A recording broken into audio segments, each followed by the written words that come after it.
Hi friends, welcome back to my channel.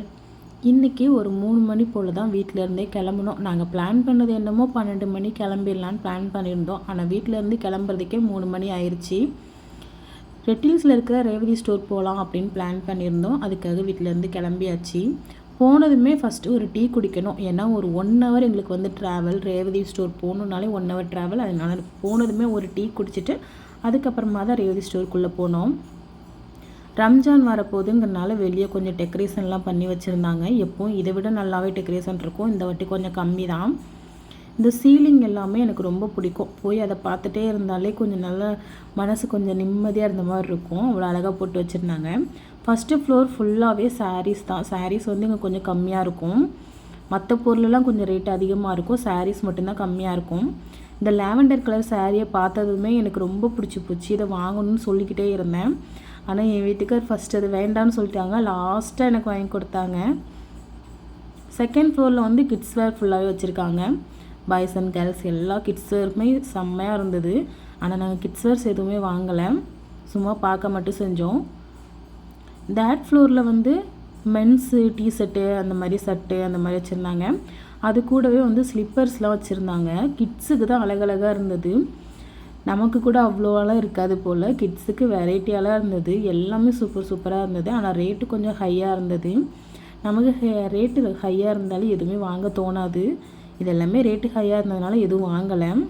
இது எல்லாமே பார்த்து முடிச்சுட்டு அதுக்கப்புறமா அடுத்த மாடி போனோம்.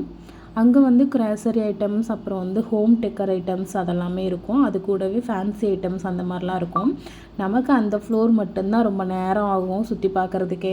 வீட்டுக்கு தேவையான பொருள்லாம் அதிகமாக வாங்குவேன். ஆனால் இந்த வாட்டி எதுவும் வாங்கலை. டீ மார்ட்லேயே ஓவராக வாங்கியாச்சு. அதனால இங்கே கிராசரி ஐட்டம்ஸ் எதுவும் வாங்கலை. ஆனால் ஃபேன்சி ஐட்டம்ஸ் அந்த மாதிரி டெக்கர் ஐட்டம்ஸ் அந்த மாதிரிலாம் பார்த்துட்டு இருந்தேன்.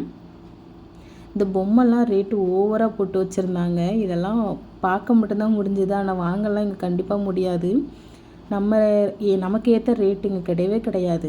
ஹோம் டெக்கர் ஐட்டம்ஸ் எல்லாமே கொஞ்சம் நல்லா இருந்தது. ரேட்டு கொஞ்சம் ஹையாக இருந்தது. அதனால எதுவும் வாங்கலை. அப்புறம் வந்துட்டு இந்த செராமிக் பிளேட், அப்புறம் வந்து அந்த பவுல் அதெல்லாமே வச்சுருந்தாங்க. அது கொஞ்சம் ரேட்டு கம்மியாக இருந்த மாதிரி தான் இருந்தது. இது வந்து நான் பசங்களுக்காக தான் வாங்குவேன். ஏன்னா அக்கா பசங்க வந்தாங்கன்னா அவங்க சாப்பிடும்போது வெரைட்டியாக இருக்கும்போது அதை சாப்பிடவே செய்கிறாங்க. அதுக்காக ஒரு 2 பிளேட் மட்டும் வாங்கினேன்.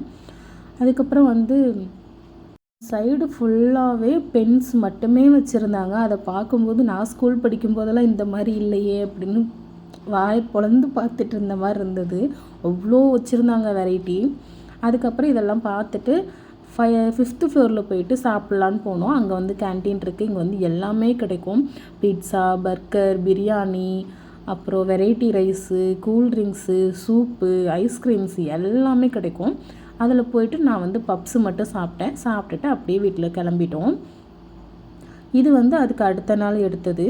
அன்றைக்கி நான் என்னெல்லாம் வாங்கிட்டு வந்தேன்னு சொல்லிட்டு இப்போ தான் எடுத்து வைக்கிறேன். காலையிலேயே சமையல் வேலையெல்லாம் முடிச்சுட்டு ஒரு 10 மணிக்கு மேலே தான் எடுத்து வைக்கவே ஸ்டார்ட் பண்ணேன். இது வந்து டார்க் ஃபேண்டசி பிஸ்கட். எனக்கு வந்து பிஸ்கட்லேயே பிடிச்சது இந்த டார்க் ஃபேண்டசி தான். அதனால் அது மட்டும் ஒரு பெரிய பாக்கெட் வாங்கிட்டு வந்திருந்தேன். அதுக்கப்புறமா இந்த ஒரு குட்டி அண்டா ஒன்று வாங்கினேன். இது எதுக்காகனா, எனக்கு வந்து பிரியாணி வந்து குக்கரில் மட்டும்தான் செய்ய தெரியும். இந்த மாதிரி தம் பிரியாணி அந்த மாதிரிலாம் எனக்கு வந்து செய்ய தெரியாது. அது செய்யணும், அதை ட்ரை பண்ணணுங்கிறதுக்காகவே இந்த அண்டா நான் வாங்கிட்டு வந்தேன். குட்டியோண்டு அண்டா தான். ஒரு 2 பேர் 3 பேருக்கு இதில் வந்து நான் தாராளமாக சமைக்கலாம். இப்போதைக்கு எனக்கு இதில் எதுவுமே சமைக்க தெரியாது. என் ஃப்ரெண்டுக்கிட்ட கேட்டு அந்த மாதிரி தான் சமைச்சு பழகணும். அப்படி இல்லைன்னா யூடியூப் பார்க்கணும். யூடியூப் பார்த்தா மேக்ஸிமம் நான் எல்லாமே சமைப்பேன். அந்த மாதிரி இதையும் கற்றுக்கணும். அதுக்கப்புறமா வந்து பக்கத்துலேயே ஒரு சூப்பர் மார்க்கெட் போயிருந்தோம். அங்கே வந்து கிராசரி ஐட்டம்ஸ்லாம் வாங்கிட்டு வந்திருந்தேன். உப்பு எல்லாமே காலி ஆயிடுச்சு. உப்பு தான் மேக்ஸிமம் வாங்க போனேன். உப்பு வாங்கிட்டு வந்திருந்தேன். கல் உப்பும் வாங்கியிருந்தேன், தூள் உப்பும் வாங்கியிருந்தேன். நான் ஏதோ தனியாக புலம்பிகிட்டு இருக்கேன்னு நினைக்காதீங்க. ஃப்ரெண்டு ஃபோன் போட்டு அவகிட்ட பேசிக்கிட்டே எல்லா வேலையும் பார்த்துட்டு இருந்தேன். அதனால எதுவும் நான் அவ்வளோவா தெளிவாக காமிக்க கூட இல்லை. அந்த அவகிட்ட பேசுகிறதுலேயே மும்மரமாக இருந்துட்டேன். தூள் உப்பு கல் உப்பு ஏற்கனவே காலி ஆயிடுச்சு. அதனால் அது கொட்டி வைக்கிற அந்த செராமிக் டப்பா மட்டும் கழுவி எடுத்து வச்சுருந்தேன். அதனால் அதை மட்டும் ரீஃபில் பண்ணி எடுத்து வச்சுட்டேன். உப்பு பாக்கெட் வந்து ஃபுல்லாகவே ஸ்டோர் பண்ண முடியாது. கொஞ்சமாக தான் கொட்டி வைக்க முடியும். பாதி மட்டும் வச்சுட்டு மீதி எடுத்து தனியாக ஒரு கண்டெய்னரில் வச்சுருக்கேன். அது வந்து இது காலியானதுக்கப்புறமா இதில் மறுபடியும் ரீஃபில் பண்ணணும்.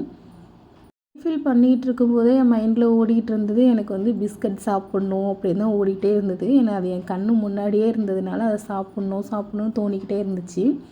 அதனால் என் ஃப்ரெண்டுக்கிட்ட பேசிக்கிட்டே ஒரு டார்க் ஃபேண்டசி பிஸ்கட் மட்டும் பிரித்து சாப்பிட்டுக்கிட்டு இருந்தேன். புதுசாக வாங்கிட்டு வந்த டபரா வந்து கொஞ்சம் க்ளீன் பண்ணி வைக்கணும். ஃபஸ்ட்டே நம்ம சோப் போட்டு கழுவி வச்சிட்டோன்னா எடுத்து யூஸ் பண்ணும்போது ஈஸியாக இருக்கும். அதனால் இப்போவே கழுவி வச்சுட்டேன்.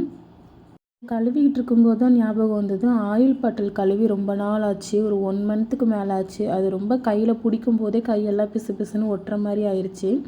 அதையும் இன்னைக்கு கையோட க்ளீன் பண்ணி வச்சிடலான்னு சொல்லிட்டு அதையுமே எடுத்துட்டேன். எவ்வளோ அழுக்காக இருக்குன்னு பாருங்கள், ரொம்ப அழுக்காயிருச்சு. அந்த மேலே உள்ள மூடி எல்லாமே உடஞ்சே போச்சு. அது எல்லாமே மாற்றணும். அது ஆன்லைனில் தான் ஆர்டர் போடணும்.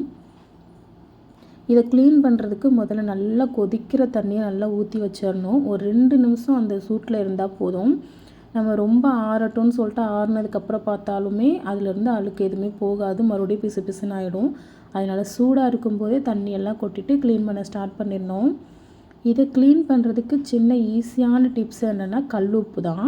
கல்லுப்பு போட்டுட்டு கொஞ்சமாக விம் லிக்விட் ஊற்றிட்டு ஒரு ப்ரெஷ்ஷு வச்சு நல்லா தேய்ச்சி எடுத்தாலே போதும், சூப்பராக க்ளீன் ஆகிடும். இந்த டிப்ஸ் கூட நான் யூடியூப்பில் தான் பார்த்தேன். நிறைய யூடியூப்பில் பார்த்து கற்றுக்கிட்டது தான் அதிகம்.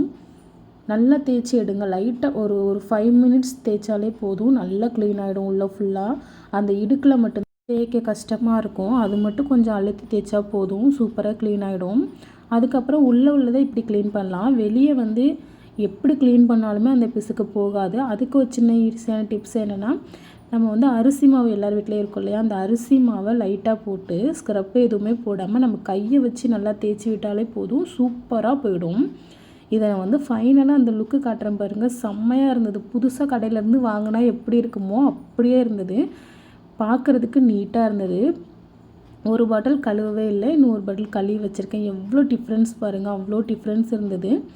இது எல்லாமே முடிச்சுட்டு பூ கட்டுறதுக்காக உட்காந்தேன். மல்லிப்பூ வாங்கினேன், ஒரு 50 ரூபாய்க்கு மல்லிப்பூ வாங்கினேன்.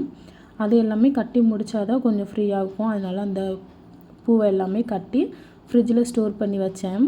ஃப்ரிட்ஜில் ஸ்டோர் பண்ணும்போது எப்போவுமே நான் கவரில் ஸ்டோர் பண்ணி வைப்பேன். இதை யூடியூப்பில் பார்த்து கற்றுக்கிட்டேன்.